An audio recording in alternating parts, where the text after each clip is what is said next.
Porque pela graça sois salvos, mediante a fé.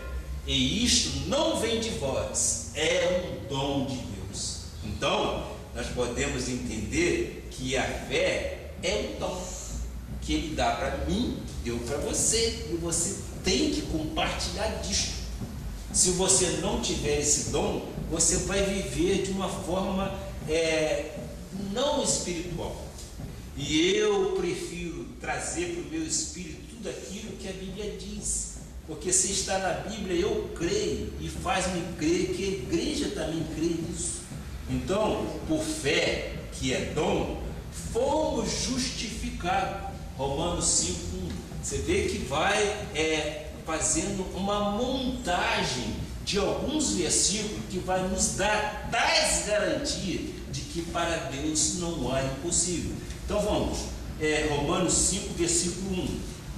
Justificados, pois, mediante a fé. Sempre a palavra de fé. Temos paz com Deus por meio de nosso Senhor Jesus Cristo. Justificado, pois, mediante a fé. Nós fomos e somos justificados mediante a fé que nós temos em nosso Senhor Jesus Cristo. E isto nos dá coragem para que possamos lutar. Nesses últimos tempos, estamos vivendo uma verdadeira epidemia chamada medo. Este medo vem associado a outros sentimentos como a ansiedade, o nervosismo, a depressão, a angústia, as fobias. São coisas que nos aprisionam, são coisas que nos deixam detidos e nós não avançamos. E isto no mundo natural acontece, mas nós no mundo espiritual nós temos armas que podemos vencer todas essas batalhas, que podemos vencer as angústias, que podemos vencer a depressão, que podemos vencer de um modo geral a ansiedade. Os cientistas e os sociólogos disseram que no final do século passado, assim como existem médicos de família, seria normal, ou será normal, ou está sendo normal, cada família ter também o seu psiquiatra particular. Você provavelmente se lembra disto. As revistas especializadas em saúde de comportamento humano diziam isso no final dos anos 2000. Nós lembramos muito bem disso. Meus amados, o medo é o oposto à fé. O medo tira toda a tua fé. A fé é divina, porque enquanto a fé fortalece, libera e ela dá poder, ela encoraja, ela cria a alegria do Senhor na nossa vida, o medo enfraquece, o medo aprisiona, o medo nos paralisa, o medo desestimula, destrói emoções e sonhos, impede a pessoa de realizar-se na vida. É muito ruim quando você se coloca dentro deste lado temeroso. Quando eu estava preparando esta mensagem, o Espírito Santo de Deus mostrou-me pessoas cheias de medo, as quais não conseguem avançar na vida, porque vivem terrores noturnos e estão ansiosas. Por causa disto, as famílias estão vivendo um tremendo pânico. Através desta mensagem, que eu quero chamar de curadora da graça de Deus, tu verás como Deus pode pegar todo medo que está te atormentando e transformá-lo em ouro. Sim, transformá-lo em ouro. Por quê? Porque ele faz com que tudo coopere para o bem daqueles que o amam. Então, vamos entender que às vezes passamos por algumas dificuldades, algumas adversidades, mas isto tudo coopera para o bem daquele que o ama. Nós temos que tirar lições de nossas adversidades, sim, porque entendemos que isto nos constrói, isto constrói também a nossa vida. Vamos ver isso em Romanos 8:28, que diz, Romanos 8:28, sabemos que todas as coisas cooperam para o bem daqueles que amam a Deus. Então, nós temos que parar aqui e olhar da seguinte forma: tudo que nos acontece coopera. Por quê? Porque nós amamos o nosso Deus, daqueles que são chamados segundo o seu propósito. Muitos pensam que o medo já nasce com o ser humano, mas isto não é correto. O medo é adquirido com o passar do tempo, como por exemplo, na cultura cristã, que está atrelada ao judaísmo, o medo é instalado na mente do povo de Deus por causa das tradições humanas que sempre apresentam um Deus assombroso, um Deus castigador, por que não dizer um Deus déspota? Aquele Deus que quer tirar ou quer vingar o mal do seu povo. Mas nós, na graça de Deus, nós não vemos o nosso Deus assim. Nós, com o conhecimento que temos de Deus, nós entendemos que o nosso Deus, Ele é autor de toda boa dádiva. Ele é autor de todo dom perfeito. O nosso Deus não nos quer ver de forma pejorativa. Veja Tiago 1, versículo 16 e 17. Diz a palavra: não vos enganeis, meus amados irmãos. Tiago fala: não vos enganeis, meus amados irmãos. Seguinte: toda boa dádiva e todo dom perfeito são lá do alto, descendo do Pai das luzes, em quem não pode existir variação ou sombra de mudança. Então, por aí, nós já podemos entender que toda boa dádiva e todo dom perfeito vem lá do céu, do alto, e não pode haver nenhuma variação e sombra de mudança. Se nós começarmos a entender este versículo, nós vamos nos firmando cada vez mais naquilo que nós chamamos de fé.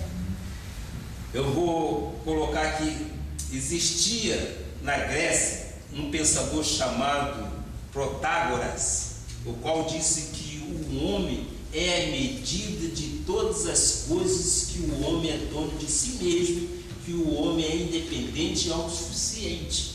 Eu não recebo desta forma. Isto é o pensamento de um grego, Protágoras. Ele quer dizer que há autossuficiência do homem, há um livre-arbítrio com o homem. Isto para mim é uma grande altivez, porque o único que tem estas virtudes é o Senhor Jesus Cristo. Só Ele é o soberano que tem o controle de tudo. O nosso Deus tem o controle de tudo, e nós podemos descansar nas promessas dele, porque as promessas dele para nossas vidas serão todas elas cumpridas. Nós recebemos isso em nosso espírito. Portanto, quando o homem não recebe que a sua suficiência vem de Deus, é dominado pelo espírito de medo. Se você não tem certeza que a sua dependência é do Senhor, aí começa a entrar dúvida, e nesta dúvida paira o medo. E o medo é de quem? É do diabo. Então é na dúvida que você começa a ter medo. Nós, crentes em nosso Senhor Jesus Cristo, temos que ter a certeza que a nossa dependência vem dele. Nada nos é dado se do céu não for enviado. Vamos receber isto, e isto nos traz conforto. Portanto, quando um homem não consegue dizer que nós somos dependentes, cria-se então um campo minado, que é este campo do espírito de medo. E o espírito de medo é totalmente contrário ao espírito da fé que nós temos em nosso Senhor Jesus Cristo. 1 Coríntios 3, versículo 4 e 5 diz: quando, pois, alguém diz, eu sou de Paulo, 1 Coríntios 3, 4 e 5, tá? Quando, pois, alguém diz, eu sou de Paulo, e outro, eu de Apolo, não é evidente que andais segundo os homens? Seguinte, quem é Apolo e quem é Paulo? Servo por meio de quem creste, e isto conforme o Senhor concedeu a cada um. É isto, a nossa suficiência é que nós sabemos que nós somos dependentes de nosso Senhor Jesus Cristo. Isso nos deixa em uma zona de conforto e tranquilidade, porque vem de Deus e que precisamos para as nossas vidas. Se nós esperamos nele, nós sabemos que ele é autor de toda boa dádiva, de todo dom perfeito, e que as promessas dele para nossas vidas haverão de ser cumpridas. Então, isso nos traz e nos deixa em uma zona de conforto e tranquilidade. Vocês não acham dessa forma? Vocês não recebem desta forma? Isso nos dá tranquilidade. Nós não temos que andar atribulados ou ansiosos com coisa alguma. Romanos 12, versículo 3 diz: porque pela graça que me foi dada, digo a cada um dentre vós que não pense de si mesmo além do que convém, antes pense com moderação, segundo a medida da fé que Deus repartiu a cada um. A questão do conhecimento, conforme diz lá o provérbio de Salomão, estrides no vosso conhecimento, pela graça que me foi dada, digo a cada um dentre vós que não pense de si mesmo além do que convém, que não pense de si mesmo além de que não convém. Vê 1 Pedro 5, versículo 10, por favor. 1 Pedro 5. Ora, o Deus de toda graça, que em Cristo vos chamou à sua eterna glória, depois de ter sofrido por um pouco, ele mesmo vos há de aperfeiçoar, firmar, fortificar e fundamentar. É o Deus de toda graça, que em Cristo vos chamou à sua eterna glória. Ele diz, há de aperfeiçoar, há de firmar, fortificar e fundamentar. Isto é muito bom, para que tenhamos certeza de que o nosso Deus nos quer perfeito, nos quer dar esclarecimento, nos quer deixar de uma forma firmada, fortificada e fundamentada. Então, o que pode ser feito e qual é a cura para o medo? Aqui nós vamos começar então a entrar nos detalhamentos de como nós podemos corrigir o medo, que é natural. Eu quero repetir, porque nós somos seres humanos, mas nós temos que aprender a nos defender de uma forma espiritual. Então, de que forma nós podemos aprender e de que forma nós podemos combater o medo? Primeiro, a solução começa na humildade. Humildade não quer dizer roupa rasgada, maltrapilho, nada disso. A humildade, segundo a Bíblia, e é isto que nós queremos para a nossa vida, está em 1 Pedro 5, versículo 6. Humilhai-vos, portanto, sob a poderosa mão de Deus, para que Ele, em tempo oportuno, vos exalte. Humilhai-vos, para que no futuro você seja exaltado. A verdadeira humildade é reconhecer a soberania de Deus e reconhecer que a nossa suficiência vem dele, para que sejamos por ele exaltados. O segundo remédio para a cura do medo é lançar sobre ele toda a nossa ansiedade.